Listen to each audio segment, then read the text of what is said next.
ایک شرابی نوجوان تھا، گنہگار تھا، بدکار تھا، سیاکار تھا، اتنا تھا کہ اس نے ساری زندگی اپنے کریم رب کی ذات کو ایک سجدہ بھی نہیں کیا تھا۔ جب موت کا وقت قریب آیا تو اس نے اپنا سر اپنی ماں کی گود میں رکھا، اپنا سر ماں کی گود میں رکھ کر کہنے لگا، ماں ساری زندگی میں نے گناہوں میں گزاری ہے، ساری زندگی میں نے شراب پیتے ہوئے گزاری ہے، ساری زندگی میں نے اللہ کی نافرمانی کرنے میں گزاری ہے، ساری زندگی میری برباد ہو گئی ہے نادانی کی وجہ سے۔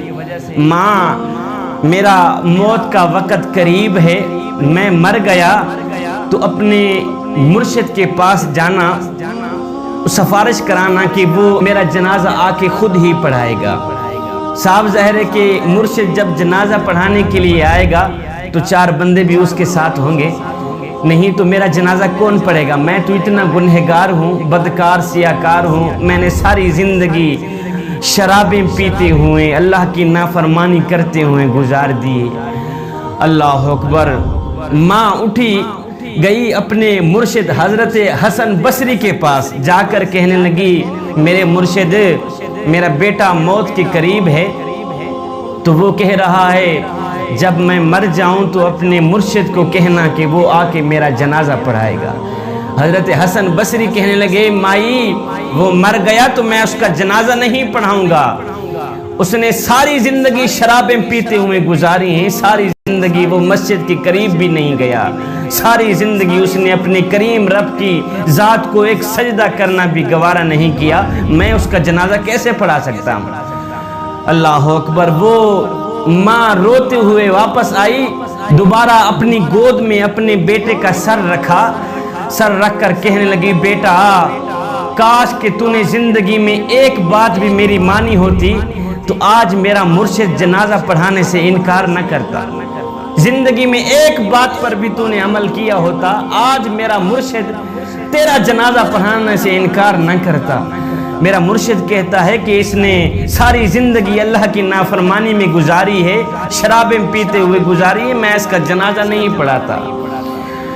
اللہ اکبر۔ نوجوان رونے لگ گیا۔ جوانو سنو، نوجوان کی آنکھیں خون کے آنسو بہانے لگ گئی، ماں تڑپنے لگ گئی۔ نوجوان نے کہا، اماں جی ایک بات تو بتائیں۔ ماں کہنے لگی، جی بولو بیٹا، کیا کہنا چاہتے ہو؟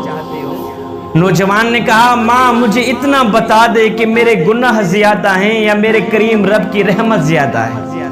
میرے گناہ زیادہ ہیں، میری بدکاریاں زیادہ ہیں، یا اس کریم رب کی رحمت زیادہ ہے؟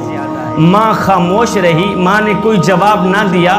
اس کے بعد بیٹا رو کر کہنے لگا، ماں مجھے ایک بات تو بتا دے، اگر ایک لمحے کے لیے تجھے میرا کریم رب مہلت دے دے، تجھے میرا اللہ مہلت دے دے، اے گنہگار کی ماں، اگر تو چاہے تو اس گنہگار بیٹے کو جنت میں بھیج دے، اگر تو چاہے تو اس کو جہنم میں بھیج دے، اگر ایک لمحے کے لیے میرا اللہ تجھے مہلت دے بھی دے تو مجھے کہاں ڈالے گی؟ جنت میں ڈالے گی یا جہنم میں پھینک دے گی؟ ماں فوراً بولی، نہیں بیٹے، اگر مجھے ایک لمحے کے لیے بھی میرا اللہ مہلت دے دے تو میں تجھے جنت کا دروازہ کھول کے اندر ڈال دوں گی، جنت میں ہی بھیج دوں گی، فوراً بھیج دوں گی۔ نوجوان تڑپ کر کہنے لگا، اماں جی جو خدا 70 ماؤں سے بھی زیادہ محبت کرنے والا ہے وہ مجھے جہنم میں کیسے ڈال سکتا ہے؟ تو ایک ماں جتنا پیار کرتی ہے، وہ میرا کریم رب 70 ماؤں سے بھی زیادہ محبت کرتا ہے مجھ سے، وہ مجھے جہنم میں کیسے ڈالے گا؟ یہ کہتے ہوئے خشیت الہی میں آ کر آنکھوں سے آنسو بہاتے ہوئے، آنکھوں سے نیر بہاتے ہوئے نوجوان کی روح پرواز کر گئی۔ ادھر ماں رو رہی تھی، دوسرا کوئی رونے والا نہیں تھا بیٹے کو، ادھر کسی نے دروازے پہ آ کے دستک دی۔ ماں نے جب دروازہ کھولا تو سامنے مرشد کریم نظر آئے، حضرت حسن بصری نظر آئے۔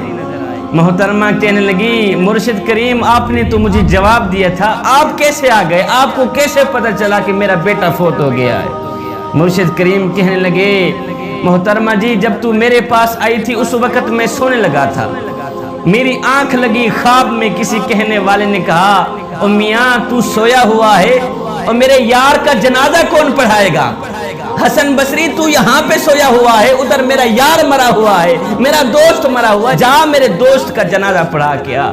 ہے ادھر ندامت کے 2 آنسو بہے تھے، ادھر ندامت اور شرمندگی خشیت الہی میں آ کر آنکھوں سے 2 آنسو بہے تھے، ادھر بخشش کا فیصلہ ہو گیا تھا، ادھر مغفرت کا فیصلہ ہو گیا تھا۔